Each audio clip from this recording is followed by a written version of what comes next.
For the sake of saving time, I'm not going to be doing a recap of every single game this past week just because I don't have the time in my schedule to make that work. So we'll be hopping into the power rankings, and the power rankings alone, starting with the Western Conference, bottom of the conference, worst team in the league, possibly the worst team in the NBA, although there are a few other teams fighting for that title in the Eastern Conference, and we are going to be having the Houston Rockets 3-14, 1-3 in the last week, and they're still just a really bad team. They're starting to be a little bit more competitive in the games that they play. A lot of people say, oh, wow, the Houston Rockets should be really proud of the way that they played tonight. Well, they still lost. Ken Porter Jr. is still not a point guard, and the team still struggles to put wins together, although Jabari Smith has been looking a little better as of late, so I can appreciate that. I know he's been a real struggle to start the season. He's a raw prospect, and that's why he was taken number 3 overall, I guess, instead of number 1 overall, because he has the raw talent. He just needs to put it all together, and he needs good coaching around him.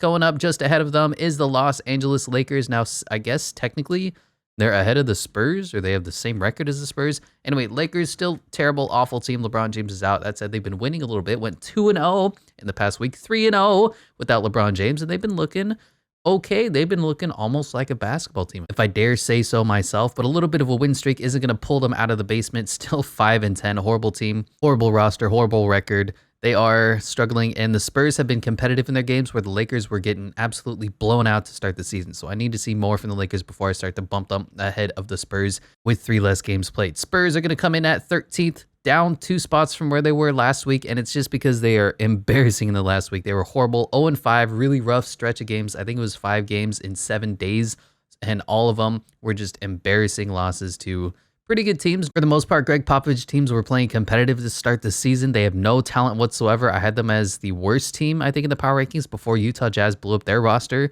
So roster-wise, the Spurs are about where they should be, and the coaching has been really good, and they've been playing tough, but man, you just can't get it done when Keldon Johnson doesn't play, when Devin Vassell is Jakob Poeltl is your scoring machine. Trey Jones, as good as he's been to start the season, he's just not that dude that's going to put your team over the top. The Spurs have a long way to go. It's going to be a long season for San Antonio. Jumping up a tier ahead, and this is the tier where basically every other Western Conference team is. I call this the are they good, aren't they good tier, because right now, starting at the bottom is the Oklahoma City Thunder, 7-9, a 1-2 week, and they jump up a spot just because the Spurs are falling down a spot. The Thunder are moderately competitive. They do this weird thing in some of the games, though, in the fourth quarter when it's coming down to clutch moments, and they ran this play. I didn't understand it at all. It was called Don't Give Shai Gilgeous-Alexander the Ball, and then they lost, which makes me wonder why they ran the Don't Give Shai Gilgeous-Alexander the Ball play when Shai has been one of the clutchest players in the NBA to start the season, when he's been one of the best players in the NBA to start the season, and when he's been making buckets when you need a bucket. And they just, I don't know. Mark Daigneault has been questionable as a coach. They have been playing with good energy, a lot of defense. I like what the Thunder is doing. They're definitely out of this tier of tanking, probably, unless Shai goes down with another injury, which he's prone to do. But the Thunder are definitely starting to be a little bit of an impressive team. They're not in the tank for Victor Wembanyama sweepstakes at this point. 7-9, almost a 500 team, which is far and away the best record they've had in a long time. Coming down 1 spot ahead of them is the Golden State Warriors, and this is exactly where they are in the records. This is exactly where they are in the power rankings. They're going to fall down 5 spots. And look, they had a good week, 3-1, but you look at the games that they played, they were horrible. So they win this nail-biter against the Rockets, 127-120, which should not be close as that, even though it was a home game for the Rockets. They barely beat the New York Knicks, who have been struggling. They got blown out by the Suns. I know the record isn't that crazy, but Steph Curry dropped 50, and that was the only reason why this game was even close. The Warriors were completely outclassed. Beat the Spurs, another one of the worst teams in the NBA, and then lose to the Kings. They've just had a really, really rough stretch of games. And in the NBA, it's not that you win, it's how you win. And right now, the Warriors are not winning pretty basketball. Their former number 2 overall pick is starting to look like a bust. Sent his ass back to the G League and James Wiseman. The Warriors are just in a rough place. Outside of Steph Curry in every few games, Klay Thompson, the team is not playing good basketball. Draymond Green has not been an all-world defender. Jordan Poole has been struggling, and there's a lot of the joy that has been sucked away from the Golden State Warriors basketball team. We'll see if they can pick it up. Of course, I had them at the number 1 spot to start the season. As always, it's a long grind of the NBA season, and we're in that spot right now because there's a lot of injuries, a lot of teams struggling, a lot of teams fighting. We're just in the grind, and the Golden State Warriors they're getting a little bit better. 8-9 is better than what they were, 5-8 before last week. So we'll see. Maybe some improvement for the Warriors. Maybe they'll regress to the mean, which is championship caliber team, because they didn't make any notable changes to the team other than punching each other in the face. One spot ahead of them in the same records as well is the Minnesota Timberwolves. They went 2-0 on the week.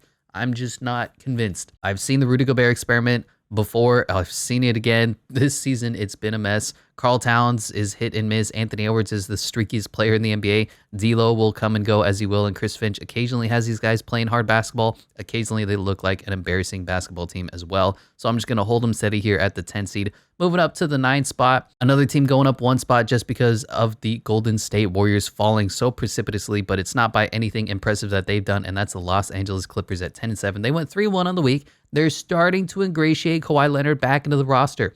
For whatever reason, he played 2 games for like 20 minutes coming off the bench. Then he sat 10 games, and now he's come back for the last few games. And look, when he plays, the Clippers don't know what the hell to do on offense. They're confused. They're like, is it your turn? Is it my turn? They already don't have a great offense. No offense to Ty Lue, but he doesn't really run good offensive sets. But he has great culture going on there, and they have so much talent, so much shooting, so much spacing that they get the job done. But with Kawhi Leonard on the court, their offensive rating drops, their efficiency drops, and it's just a whole bunch of guys who don't really know who's the number one on the team at that point, when it used to just be Paul George. And then whenever he went off, I guess Reggie Jackson was taking over for the team, John Wall, whatever. So the Clippers, they're winning. They're starting to put it together. 3-1 on the week, 10-7 overall record. It's good. They're kind of in this, mediocre tier. Look at all these teams with 10-7, 10-6, 9-7 wins. It's a really congested part of the Western Conference that they're in right now. So if Kawhi Leonard stays healthy and the Clippers continue to roll, then obviously they're going to be a good team. I had them number 2 in the Western Conference power rankings when I started. But is Kawhi Leonard going to be healthy? Going up 1 spot ahead of them is the Pelicans, and they're going to fall down 2 spots, not because of anything that they've done, just because two other teams I've just been incredibly impressed by. So they're fine, 9-7, 2-1. Zion's been out. I think he's in COVID protocols or something. I don't even know at this point. Brandon Ingram has been okay. They have this weird thing going on with their team where they have too much talent, if that can make sense, and they need to figure out how to ingratiate everybody, make sure everybody gets their minutes, everybody gets their shots. So you start with the 2 kings of New Orleans. You have Brandon Ingram, who's going to be their alpha, their dog, their number 1, their closer. He's going to do everything that you need him to. And then they have CJ McCollum, who's also going to get his buckets. And then they have Zion Williamson, who's going to need to get his buckets. And then they have Jonas Valanciunas, who's going to need to get his touches, although he can occasionally be a liability on the defensive end. And then they have Dyson Daniels, who they need to help develop and foster as he's their point guard of the future. And then they have Jose Alvarado, who's their defensive stalwart. And then they have Devontae Graham, who's a good sharpshooter off the bench, undersized though. And then they have Herb Jones, who's a do-it-all kind of guy, who's a defensive lockdown specialist. And then they have Trey Murphy, who's a 3-and-D prospect, knocking down the 3 at an incredible rate this season, having a really good start to the season. And then they have Larry Nance, who they just signed to an extension. They have too many players on their team, and I guess it's a good thing to have too much talent at the same time, but they're going to have to figure out how to put all the pieces together. That's Willie Green's job right now. Not getting these guys playing hard, because they do. Not making sure that Brandon Ingram gets his buckets, because he will, but making sure the entire team fits. And that's what I say about the Suns and the Bucks and the Celtics, is that the superstars do what they do best, and the role players fit exactly into their roles. They don't overexert themselves. They don't overstep themselves. They know what they need to do to help their team win. Moving up 1 spot ahead of them is the Dallas Mavericks. They're falling down 2 spots as well. No notable changes for the Mavericks. They split a couple games with the Denver Nuggets, and it's just, I'm not impressed. I'm not blown away. I'm not in love with the team. I don't hate the team. They're just kind of okay at this point. They're still trying to figure out what to do with Luka Doncic while they're trying to get Christian Wood and Spencer Dinwiddie touches. The rest of the team is fearful of dribbling the ball. They play decent defense. It's a decently constructed team. Luka's going to play at an MVP caliber level. Everybody wants to give him the MVP trophy, so I won't be surprised if he wins it next season, but he's still a bad 3-point shooter, still a bad free throw shooter, still has like 90% usage rate. He's a generational all-NBA talent who's almost unstoppable when he dribbles the ball. So it is what it is. This is the Mavericks, and I guess this is who they're going to be for the entire season. 1 spot ahead of them is the Nuggets, who they did split the series with. I think Nikola Jokic is out with COVID protocols, and Jamal Murray, they're either load managing or he's out with something as well. Nuggets are in kind of a weird spot because their record is really good, but as you can see, going 1-2 this week, they haven't been winning great games, and they haven't been winning convincingly. Like I always say, it's not that you win, it's how you win in the NBA. And the Nuggets haven't been all that impressive. Nikola Jokic has been struggling to figure out, okay, where do I exert myself? Where do I let Jamal Murray take over? Michael Porter Jr. looks like a lesser version of himself. He's this weird catch and shoot guy. We thought he was going to be Kevin Durant Jr., and he's, I I don't know, David Bertans with a little bit of extra sauce on it. It's just not really what we thought Michael Porter Jr. was going to be. Aaron Gordon is what he is. Bones Highland is in the 6th man of the year running, and he gets a little out of control at times. He's a little crazy, but they need that off the bench because they don't have a really greatly constructed roster outside of that.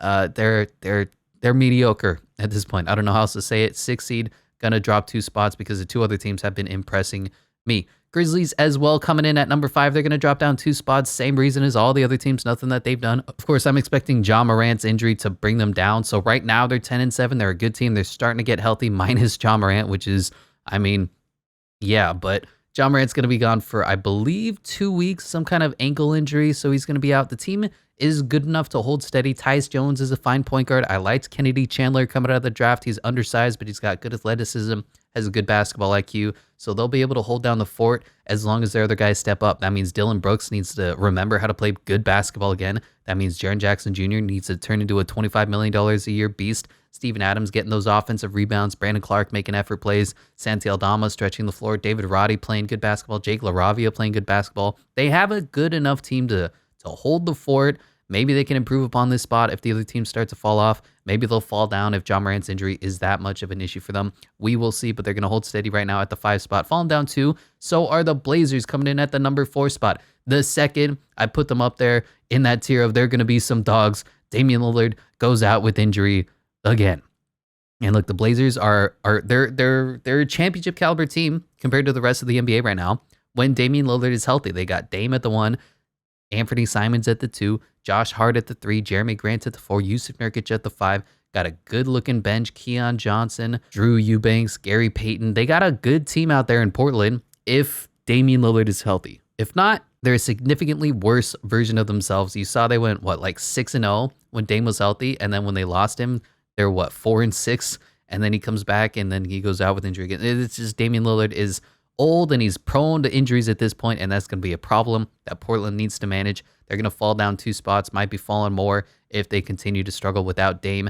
But here at the number 3 spot, I'm just buying in at this point. 12-6 record, the Utah Jazz. They've made me, I don't want to say believers at this point, because I certainly don't believe in the roster talent of this team, but in the power rankings, and these aren't records, these are power rankings. These are where do you rank this team if they had to go head-to-head against another team in the NBA. I got the Jazz as number 3 in the West just because they play so damn hard. Jordan Clarkson, Kelly Olynyk, Malik Beasley, they just make clutch buckets. Mike Conley looking like Memphis Mike. I mean, the Jazz are legit. The Jazz are playing really good basketball, and all the analytics and all the analysts want to say, oh man, they're giving up the really good wide open threes. Their luck's going to run out eventually. Well, motherfucker, it's 18 games into the season, and it still is holding strong. They're competitive. They're in every single game that they play. Luck is the residue of success, and part of their success is that they play hard basketball. They make you compete every single possession. They're out there, they're dogs, they're flying around for loose balls. They're going after offensive rebounds. They're going after defensive rebounds. They're doing everything fundamentally in basketball that most of these stars and superstars don't want to do, which is play hard. So you got to give it up to the Jazz.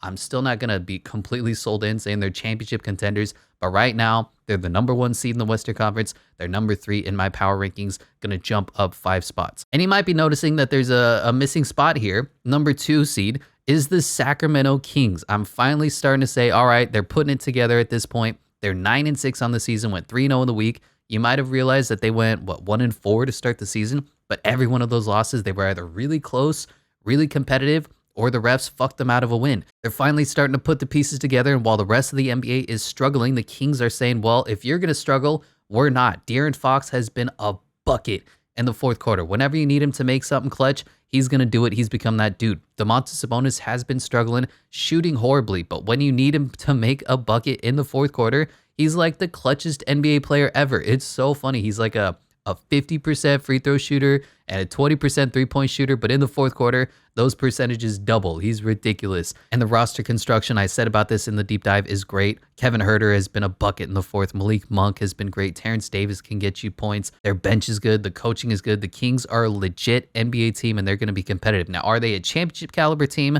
I'm going to say no. If any of these teams start to put it together, the Kings are going to fall back into the middle of the pack. I think they're a 10-9 seed if everybody's playing healthy and everybody's playing at their best. But in today's NBA, that seems to be Nobody's playing at their best, which means there's a tier gap between the next team in the NBA, and that's the Phoenix Suns. And I know they're only 10-6, second in the Western Conference, but they're just a tier above everybody else. They've been doing this without arguably their most important player in Cliff Paul.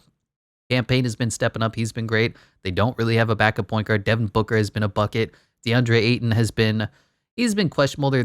And they're also doing this without Cam Johnson and Jay Crowder. So effectively, 3 of their players are missing, 2 starters, maybe 2.5 starters, depending on where you want to rank Jay Crowder. The Suns are missing a lot of their players, and they're just continuing to roll. They're a step above everybody else right now. That doesn't mean that they're better than everybody else. I think if the Warriors are fully healthy and right, they're going to beat the Suns. I think if the Clippers are right, they're going to beat the Suns. But the Suns are a tough out every single night. Similar to the Utah Jazz, they're going to make you compete. They're never going to give up an easy game. Their roster is basically the same as it's been when they went to the NBA Finals. They got a lot of good pieces. Damian Lee has been huge for the team, and the Suns are just playing better than everybody else is right now in the Western Conference. And that's because there's a lot of mediocrity. There's a lot of injuries. There's a lot of coming back from injuries. There's just a lot of huge question marks for almost every single team right now in the Western Conference. Moving on to the Eastern Conference. And I know the Hornets have been competitive in some of the games recently, but I still have them as the worst team in the NBA. LaMelo Ball comes back from injury and then twists that exact same ankle he was out with for almost a month. So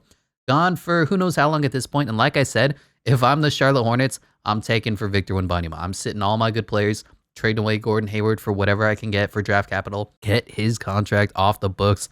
Terry Rozier, I'm going to let him do what he does best, but I'm going to develop these guys. I'm playing James Bouknight. I'm playing JT Thor. I'm playing Mark Williams, Nick Richards, Kai Jones. I'm playing these guys, and I'm saying we're going for the future. We're getting younger. We're getting more athletic. And the Hornets, they're in a rough spot right now. The Detroit Pistons coming in right ahead of them. Not really good, especially with Cade Cunningham being out. Jalen Duren has been flashing for me. He's been incredible as far as a standard rim running center. Obviously, he's not going to give you much offensively other than offensive rebounds. Killian Hayes has been okay. He hasn't been quite the bust that we expected. Jaden Ivey's been moderately impressive as he's been the number 1 on the team. But of course, when the Pistons don't have Cade Cunningham, they're not going to be a good basketball team. As you can see, they went 0-4 on the week. One spot ahead of them is the Orlando Magic. Man, if they just had a point guard, they'd probably be somewhere closer to where the Pacers are right now. But without Markelle Fultz, without Cole Anthony, they've got, I think, Franz Wagner and Jalen Suggs trying to bring up the ball and run the offense, and that's just not good. Also, without Paulo Banchero, their number 1 overall pick, who was a stud to start the season. So just a couple of injuries that they've been struggling with out there in Orlando. Moving a tier up ahead of them, and this is basically the same as the Western Conference. Every single one of these teams has either question marks or big issues that they need to fix. Starting with the Bulls, who are going to fall down 2 spots, 6-10 on the season, down 2 spots from where they were last week, and they are just really struggling at this point. DeMar DeRozan, he's good, but he's not the same dude that he was last year that was in the MVP running. Zach LaVine still coming back from that injury, really struggling, trying to find his footing, trying to get consistent, even scoring that they've been lacking. Lonzo Ball obviously out. Alex Caruso been struggling. Honestly, their best player besides DeMar might be Nikola Vucevic, which is interesting to say the least. Knicks are going to be right ahead of them, holding steady at this 11 spot as they were last week, and they're just disappointing. They started the season hot. We were all like, oh, Jalen Brunson is the answer that the Knicks have been looking for, except he's also not, because the roster is an issue. Tom Thibodeau has been coaching these guys for way too long at this point. They need a new voice in the building. Julius Randle is Obi Toppin started to cool off. RJ Barrett, he cannot develop. I don't want to say he sucks at this point, but he's dangerously close. Mitchell Robinson, I don't like the way that the Knicks utilize their roster. I don't like the Knicks roster. I don't like the Knicks head coach. There's just a lot of issues for the New York Knicks, but they're about a 500 team at this point, which isn't terrible. Obviously, you go on a little bit of a run, you're going to jump right up into the top tier. Nets coming up ahead of them. They're going to hold steady at this 10 spot that they've been basically all season. What are the Nets? Theoretically, they're a championship team. What are they actually? I'm not really sure, but Jacques Vaughn has been pushing the right buttons. They've been competitive. They've won 2 of their last 3 games. Kyrie Irving there, Kyrie Irving not there. Ben Simmons sucking at basketball, not even looking at the hoop whenever he touches the ball. He's like, I said this before, he's a worse version of Rudy Gobert at this point. He just dribbles the ball up the court and then sets a screen and then goes and hides. It's embarrassing basketball to watch, but at the same time, you have Kevin Durant balancing him out. Yuta Watanabe being the best player in the NBA right now. The Nets are in an interesting, precarious spot. We'll see if they go up. We'll see if they go down. We'll see if they hold steady as this mediocre 500 team despite having Kevin Durant. Wizards, I've been impressed. I'm taking them out of the what the hell are they tier. They go up 3 spots here at the 9 seed. That's not saying that I think they're going to be a world-beating championship competitor, but they've been pretty good in the last few games. Kristaps Porzingis has been rolling, and he's healthy. Kyle Kuzma has been good. Deni Avdija has been playing a lot of defense. They've been doing all this without the point guard that they expected in DeLon Wright. They've been moderately impressive for the middle stretch of this season, and this is pretty much what we expect from Washington. Are they good? Aren't they good? Are they going to tank? Are they going to compete? Obviously, the roster talent isn't good enough, unfortunately, to be a legit championship competitor, but they're going to be somewhere in this middle mediocre tier to end the season. And I mean, same old story with Washington. Pacers going to go up one more spot. They've just been really impressive. The thing about them, though, is they always play to the level of the competition. So when they play the Magic, they're going to be in a competitive, close, hard-fought battle against the Magic. When they play the Bucks, they're going to be a competitive, close, hard-fought game against the Bucks. It just is what it is. The rest of the team is legit. They've got a couple of dogs on their team. I still think they're one superstar wing player away from being a championship contender, but they got a really good squad going on here. They got a lot of good players on the team. Tyrese Halliburton, Andrew Nembhard, TJ McConnell, Ben Mathurin has been great for them. My rookie of the year, #1 since Paolo Banchero has been out. Jalen Smith has been good. Miles Turner, Isaiah Jackson, who else is there? O'Shea Brissett. I mean, they just got a really good team. Rick Carlisle, of course, a heck of a head coach out there in Indiana. I like what they're doing. I don't love what they're doing, but hey, the Pacers are playing really good basketball, going to continue to climb up the rankings. Heat going to hold steady at this #7 spot. And a lot of these next 3 teams are just based on reputation. It's going to go Raptors at 5, 76ers at 6, and Heat at 7.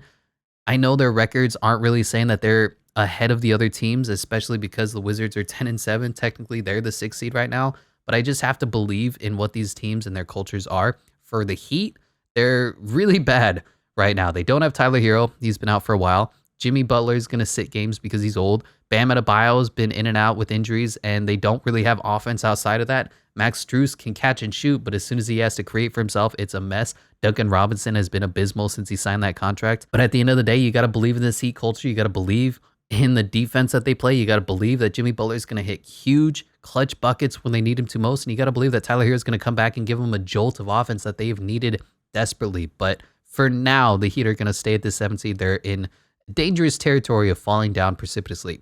I got the 76ers ahead of them because they've been playing okay. James Harden, obviously gone for a month. Tyrese Maxey out for an injury as well. Doc Rivers is the head coach. Joel Embiid has been a monster, but he needs some help to come along for the ride.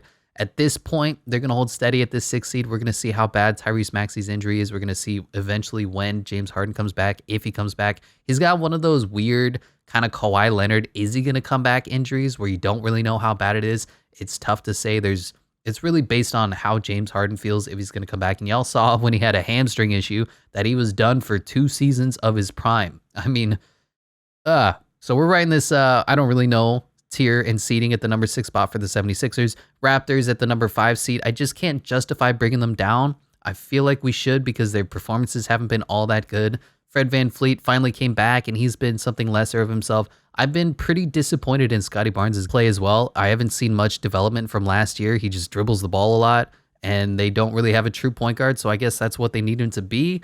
His defense is okay. I'm not in on the Raptors, but I'm not out on the Raptors. So I'm going to hold them steady at this 5 seed. We'll see how they produce next week. And then I got a tier above, and these are the top teams in the Eastern Conference. Realistically, I'd have a tier even above this, but I'm not going to do that for now. Hawks, they've been really impressive, continue to look good. I just believe in the Cavaliers' potential a little bit more than the Hawks because they have so much talent on their team. So I got the Hawks and the Cavs kind of fighting for this 3 seed behind the Bucks and the Celtics.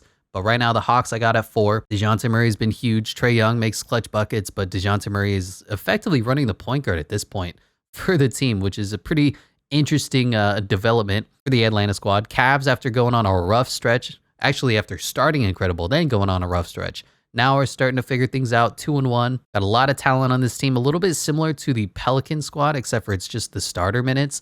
How are they going to make sure that Donovan Mitchell gets his points, Darius Garland gets his points, Evan Mobley can get his development and his points, Jared Allen gets his rebounds, and Karis LeVert, Isaac Okoro. I mean, I almost love the Cavs team. They just need to put it together, and that's going to be all on JB Bickerstaff to make sure this team gets put over the top. Bucks going to fall down a spot after struggling. Obviously, no Chris Middleton to start. the first, 2 months now of the season. Drew Holiday been in and out, and of course Giannis went out for a couple games with injury, and Giannis can't shoot. Holy crap, he had one of those games where you just said, Giannis, please change your free throw stroke. It's ugly. It's this two motion hitch where you elevate before you actually shoot, and you pause, and you have all this thinking that you do before. Dear God, just look at Steph Curry and try to replicate that, because your free throw stroke doesn't work. No matter how many times you go in the gym, no matter how many ladders you push over, this free throw stroke is not the answer, and he just refuses to change it. And the Celtics going to jump up to the #1 spot. I basically point to these two teams as the best teams in the NBA. They're exactly what you need them to be. The role players do exactly what they need. Somebody goes out, somebody else steps up. Obviously, when the big three or the big two are going out with injuries for the Suns and the Bucks, it's not going to look as impressive as when they're fully healthy, but these teams are rolling, well coached, good roster construction, and the Celtics have just been dominant throughout the entire season. Jason Tatum's starting to look like an MVP candidate, just not quite at that point yet. A couple of guys are elevating above him, like Giannis, like Luka, like Steph. But I still believe in the Celtics. Joe Mazzulla has picked up right where Ime Udoka left off, and that's just a testament to how good their entire team is, and that is going to be it for the Eastern Conference. Let me know what your thoughts are, what you agree with, what you disagree with, and I'll catch you in the next one.